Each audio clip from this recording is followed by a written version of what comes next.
So, Justin Sampson has arrived in Bahrain. He's in the paddock now and is ready to head to the garage.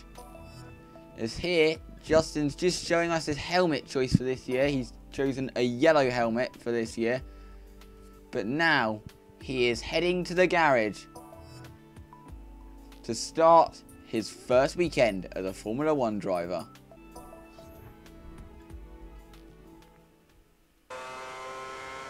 Okay, so now going into qualifying now, it was a fairly decent lap for Justin.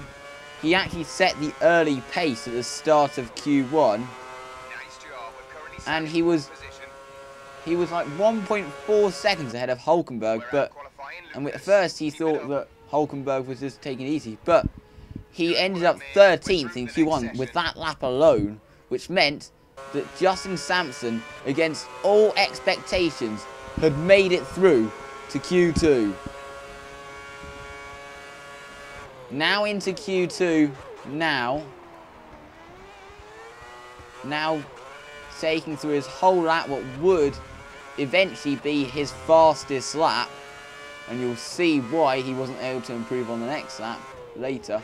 It's a very decent lap so far. He missed the apex slightly going into turn 3. Now it's but he goes into the gravel slightly, and now that has obviously cost him time in that annoying section of the track they use in just 2010.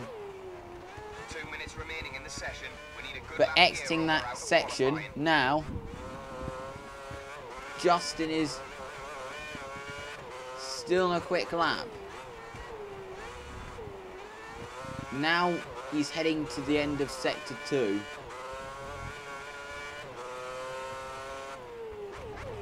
Here he missed the apex slightly though, which is not what he'd want to do. But apart from those two mistakes, it's been a fairly reasonable lap for Sampson so far. But he takes out the bar there. The lap's starting to fall apart, but will he be able to claw any time back in the final sector?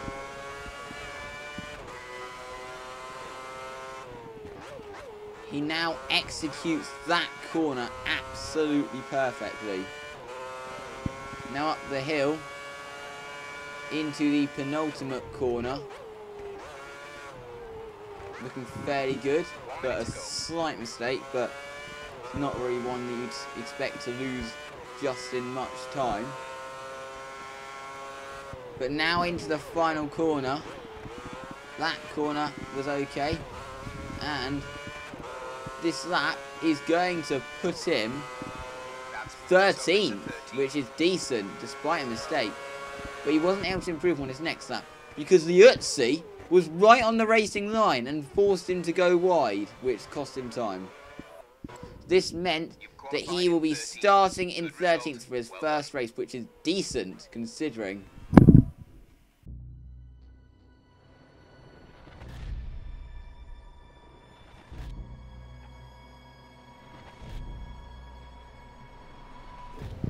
Okay, here we go.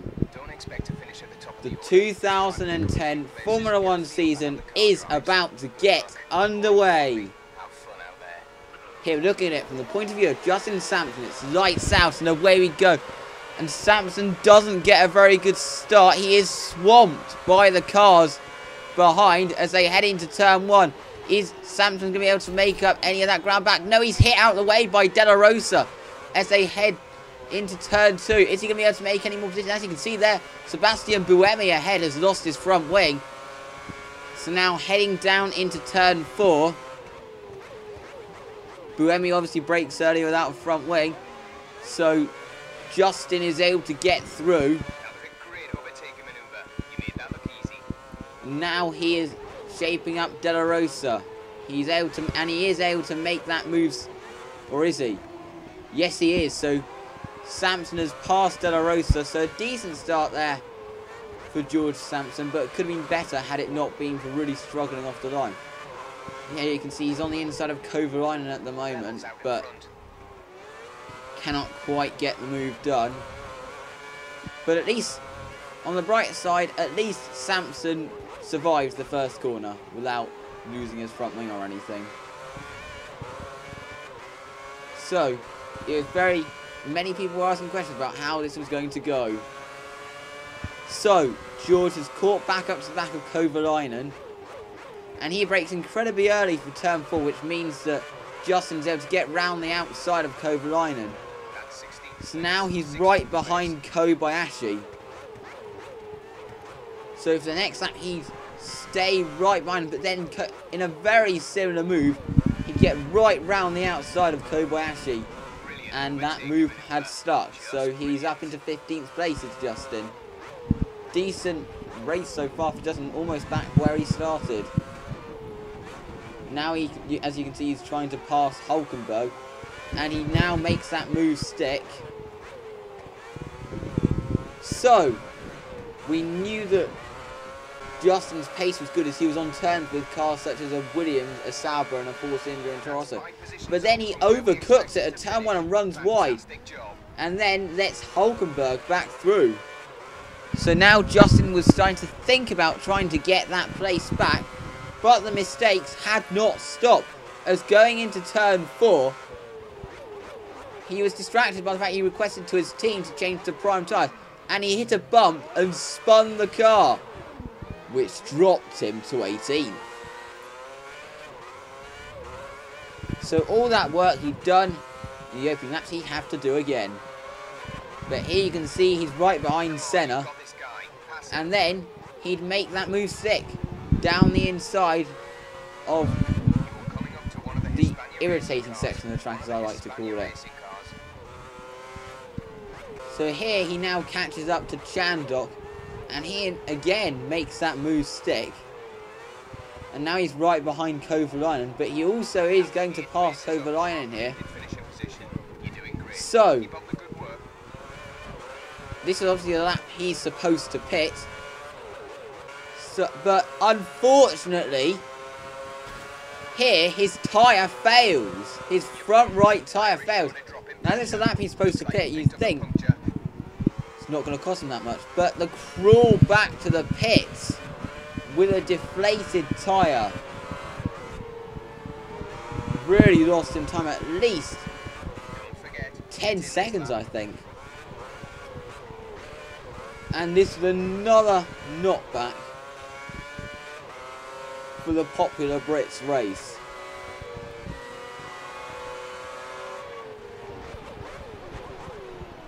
So into the final corner he goes, he now pits. So obviously at this point, Justin was hoping that his pit stop would be smooth. So he pulls into his pit box now. They change the tyre, but they take a while, and then he has to wait for Sebastian Buemi, who was behind, to pit, which lost him the position. So he had to do that again.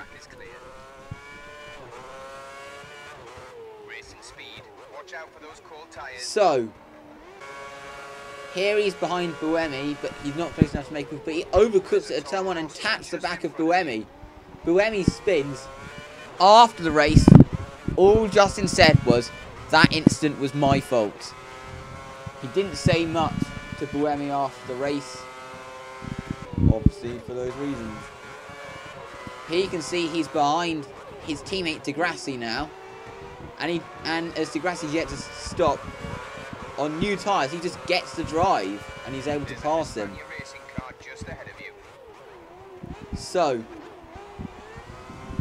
now in the closing stage of the race, Kubica, who's had problems of his own earlier in the race, is right behind Sampson at the moment. But Sampson heads into turn 3, but makes the same mistake that he made earlier, and he lets Kubica through. And almost lets De La Rosa through. Here, looking at the replay, he just hit that bump and it obviously unsettled the car and he lost it. So that was not really what he wanted. But anyway, into the final corner, at the end of his first race, Justin is going to finish in 18th, which, considering everything that happened, he was pleased with. to beat his teammates and to make it to the finish of the race, and also to exceed all the team's expectations. He finishes in 18th, around 58 seconds behind the race winner, Mark Webber, who wins the race. So now, looking at the driver's standings, obviously that is a direct reflection of the result behind Kubica, who obviously finished ahead of Sampson. So now, looking at the constructors, when it's changed to it, obviously looking back at the front, obviously it's a direct reflection of the result. In the constructors, it's Virgin are 11th, they're Toro Rosso are at the bottom of the standings. But a decent first race for Justin. Qualifying objective, he obviously exceeded that. He started 13th, so which was very good for him. 18th, the race objective, very good for him. He exceeded it, and he exceeds the first and second levels, which is a very good start to the Playboy, as many people say he is off track career. Anyway, thank you very much for watching. We will see you for the next episode in Melbourne.